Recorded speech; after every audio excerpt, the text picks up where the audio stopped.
everybody, Morgan with an answer here, and today I want to walk you through how to build this natural circular backdrop. It would be beautiful at weddings or special events where you really want to bring in a natural textural element for your backdrop. So let me show you how I did this from some simple placemats. Today I'll be using 6 of these natural jute placemats. Now mine are about 16 inches across and made from jute, but these come in lots of different sizes, shapes, and materials, from seagrass to jute to even raffia.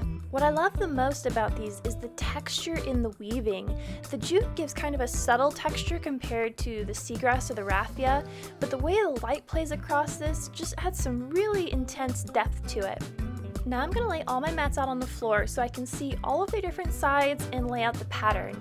So some of the sides have different textures to them and different colorings, so I'm just picking out which side I like best and arranging them in a way that's pleasing to the eye. And right now I've got them all face up on what side will eventually be the front. And once I'm satisfied with their placement in the arrangement and the sides that I've got up, I'm going to flip them all over and orient the circles so that they're all touching each other. Now one side of the circle is a little flat, and that's because when they finish weaving this, they have to tie off the end somewhere. So I'm going to put that kind of flat edge right up against the center circle so that they fit together really snugly. With the back side of the mat facing up, I'm going to be attaching these everywhere they touch in the pattern, and I'll just be using a little bit of floral wire and my wire snippers to accomplish that. So I'm just going to cut off about a 6-inch piece of floral wire, and on the outermost weave of each of my circles, I'm going to poke the wire through from the back to the front and then up and repeat that so that I've got 2 entry and exit points on each of the circles. And then I'm just going to pull that tight, twist it really tightly, and then snip off the ends. Now, I don't think on my project you can see the green floral wire, but if you do happen to use the raffia where it's got a really strong texture, you may want to consider using the brown floral wire or a thinner floral wire, just so you don't accidentally see it if you get up really close to this. I'm going to repeat this step until I have all of my circles attached to each other, and I found that it was best to attach the outer circle first to the ones beside it and then to the center circle. But at every point that I attach a circle, I always make sure that the one next to it, they're all touching, because I don't want to get to the end and have there be a big gap in my pattern.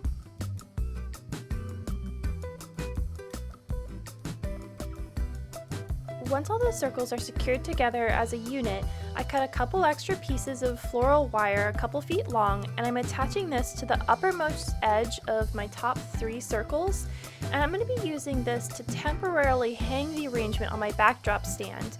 The end goal is to use fishing line to hang this for the event, because it's a lot harder to see in a space, but if you've worked with monofilament, you know how tricky it is to get tied at the right length and getting everything level. So I'm just going to be using this floral wire to temporarily hang this, get it all leveled, get it centered on my stand, and all of the kinks figured out before coming back with the monofilament or fishing line to secure it in place for the event.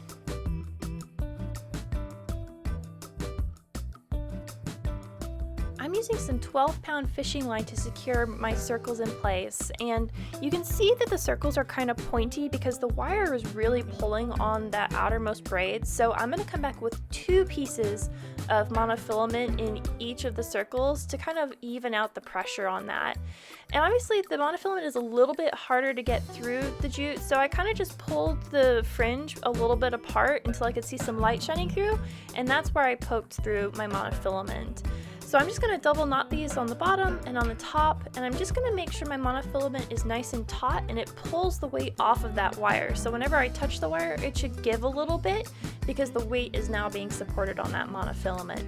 So I'm going to attach 2 of these onto every circle, and I'm going to also test the tautness of the monofilament on all the ones I've already tied, and this will help tell me if I've hung it level, because if I pull one too tight, it'll make the others sag, and I want to keep even tension across the entire arrangement so I don't accidentally pull one of my circles out of shape.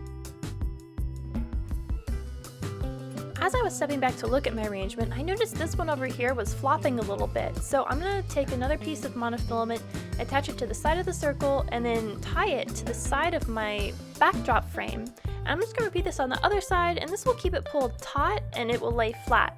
So now it's just time to decorate it up in whatever theme you like. I hope you were inspired by today's project, and honestly, this is just the beginning. This is a beautiful base layer that you can build on to make something truly beautiful.